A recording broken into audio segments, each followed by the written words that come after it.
தனுஷ் கடைசியாக நடித்த captain Miller திரைப்படம் சுமாரான வரவேற்பை பெற்றது. இதையடுத்து அவர் தனது 50வது படத்தில் நடித்து முடித்துள்ளார். அந்த படத்தை முடித்த கையோடு சேகர் கமுலா இயக்கத்தில் நடிக்க கமிட்டானார். படத்துக்கு குபேரா என்று பெயர் வைக்கப்பட்டிருக்கிறது.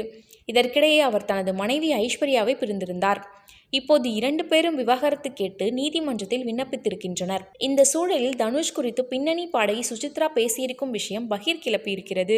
இந்தியாவின் சிறந்த நடிகர்களில் ஒருவர் என்ற பெயரை பெற்றிருக்கும் தனுஷ், அவர் கடைசியாக கேப்டன் மில்லர் படத்தில் நடித்தார். அருண் மாதேஸ்வரன் இயக்கத்தில் உருவான அந்த படம் கோவில் நுழைவு போராட்டத்தையும் சாதிய ஏற்றத்தாழ்வையும் வெள்ளைக்காரர்கள் ஆட்சி காலத்தையும் மையமாக வைத்து உருவாக்கப்பட்டிருந்தது.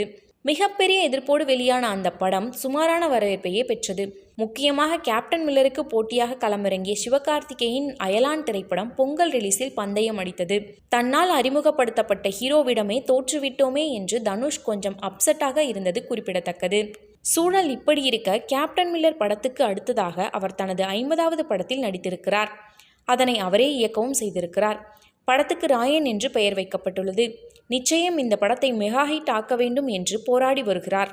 படத்தில் பிரகாஷ் ராஜ், S.J. சூர்யா, காளிதாஸ் ஜெயராம், சந்தீப் கிஷன், துஷாரா விஜயன் உள்ளிட்டோர் நடித்திருக்கின்றனர். படமானது அடுத்த மாதம் ரிலீஸ் ஆகிறது. ராயன் படத்தில் நடித்து கொண்டிருக்கும் போதே சேகர் கமுலா இயக்கத்தில் நடிக்க கமிட்டானார் தனுஷ். ஏற்கனவே வாதி படத்தில் நடித்து கையில் சூடு போட்டுக் கொண்ட அவர் மீண்டும் ஏன் தெலுங்கு இயக்குனருடன் கைகோர்க்க வேண்டும் என்று அவரது ரசிகர்கள் வருத்தப்பட்டனர். ஆனால் வாதி படத்தில் விட்டதை இந்த படத்தில் பிடித்து தெலுங்கில் தனக்கென தனி மார்க்கெட்டை நிலைநாட்டும் நோக்கில் அவர் இருக்கிறார் என திரைத்துறையில் பேச்சு ஓடுகிறது. படத்தின் பெயர் மற்றும் ஃபர்ஸ்ட் லுக் சமீபத்தில் வெளியிடப்பட்டது. அதன்படி படத்துக்கு குபேரா என்று பெயர் வைக்கப்பட்டிருக்கிறது. ஃபர்ஸ்ட் லுக்கில் தனுஷ் தாடியும் தம்பட்டையுமாக பிச்சைக்காரர் போல் இருக்கிறார். இதனை பார்த்த ரசிகர்கள் தனுஷின் கெட்டப்பே வேற மாதிரி இருக்கிறதே, அப்போ கதை எப்படி இருக்கும் என்று சமூக வலைத்தளங்களில் ஆர்வத்தோடு பேச ஆரம்பித்தனர். இதற்கிடையே தனது மனைவி ஐஸ்வர்யாவை பிரிந்தார் தனுஷ்.